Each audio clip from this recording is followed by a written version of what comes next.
যে আমার নির্বাচনী এলাকায় বাসপির বাজার হতে সিলমারি হেডকোয়ার্টার পর্যন্ত তিস্তা নদীর উপর 1490 মিটার টিসি গার্ডার সেতু নির্মাণ 6 কিলোমিটার নদী শাসন এবং ব্রিজের উভয় পাশে 80 কিলোমিটার সংযোগ সড়ক নির্মাণের জন্য সৌদি আরব ও বাংলাদেশ সরকারের যৌথ অর্থায়নে 730 কোটি টাকা বরাদ্দ হয়, যাহা একনেকে পাশ হয়েছে।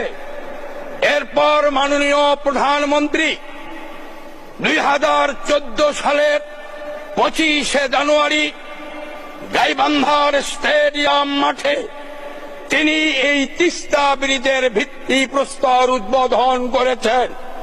মাননীয় স্পিকার, সে আজ থেকে 3.5 বছর আগের কথা। এই তিস্তা ব্রিজে আজ পর্যন্ত টেন্ডার আহ্বান করা হয়নি। আমার জিজ্ঞাসা, আমার নির্বাচনী এলাকার মানুষের জিজ্ঞাসা, এই ব্রিজ আদৌ হবে কি হবে না?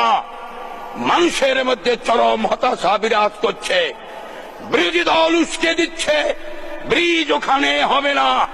কাজেই আপনার মাধ্যমে আমি মাননীয় প্রধানমন্ত্রীর সরাসরি ব্যাপারে হস্তক্ষেপ কামনা করছি।